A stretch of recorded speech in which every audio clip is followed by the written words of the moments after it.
जिंदगी की शुरुआत एक कमाल की घटना से होती है, फर्टिलाइजेशन। ये तब होता है जब स्पर्म, जो पापा से जीन्स लेके आता है, मम्मी के एक सेल से मिलता है। ये दोनों सेल्स मिलके अपना जेनेटिक इंफॉर्मेशन शेयर करते हैं। इस मिलन से एक सिंगल सेल बनता है जिसे जाइगोट कहते हैं। जाइगोट ह्यूमन लाइफ का सबसे पहला स्टेज है।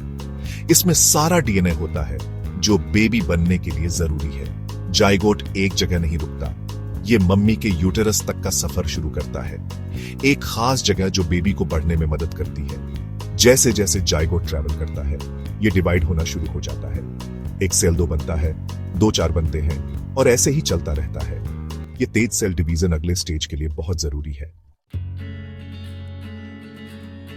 जैसे जैसे जाइगोट डिवाइड होता रहता है, ये सेल्स के एक बॉल में बदल जाता है जिसे ब्लास्टोसिस्ट कहते हैं। ब्लास्टोसिस्ट सिर्फ सेल्स का ग्रुप नहीं है, इसका एक खास स्ट्रक्चर होता है। सेल्स का एक आउटर लेयर आगे चल के प्लेसेंटा बनाएगा, जो मम्मी और बेबी के बीच लाइफलाइन होती है। ब्लास्टोसिस्ट के अंदर सेल्स का एक ग्रुप होता है जिसे इनर सेल मैस कहते हैं, जो एम्ब्रियो बनेगा। जाइगोट से ब्लास्टोसिस्ट तक का यह सफर 5 से 6 दिन का होता है। इस दौरान सेल्स का यह छोटा सा बॉल फैलोपियन ट्यूब से होते हुए यूटेरस तक जाता है। यूटेरस ब्लास्टोसिस्ट को लेने के लिए तैयार हो रहा होता है। इसकी लाइनिंग न्यूट्रिएंट्स से मोटी हो जाती है। जैसे ही ब्लास्टोसिस्ट यूटेरस में पहुंचता है, इसे रुकने के लिए एक अच्छी जगह ढूंढनी होती है। इस प्रोसेस को इम्प्लांटेशन कहते हैं। ब्लास्टोसिस्ट यूटेरस की मोटी न्यूट्रिएंट्स वाली लाइनिंग में घुस जाता है। यह कनेक्शन बहुत जरूरी है क्योंकि इससे ब्लास्टोसिस्ट मम्मी के ब्लड सप्लाई से खाना ले पाता है। इम्प्लांटेशन के बाद असली काम शुरू होता है। ब्लास्टोसिस्ट के अंदर के सेल्स खुद को ऑर्गेनाइज करना शुरू कर देते हैं।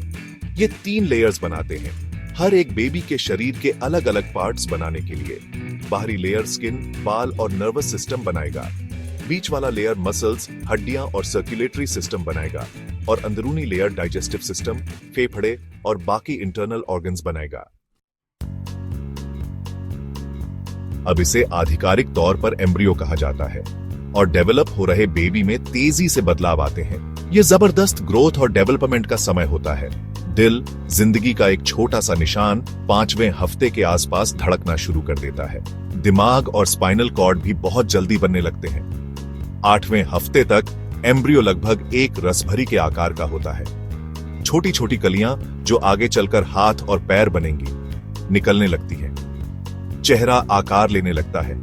छोटे छोटे गड्ढे जहां आंखें और कान विकसित होंगे। इस स्टेज पर एम्ब्रियो की एक छोटी सी पूंछ भी होती है जो बाद में गायब हो जाती है।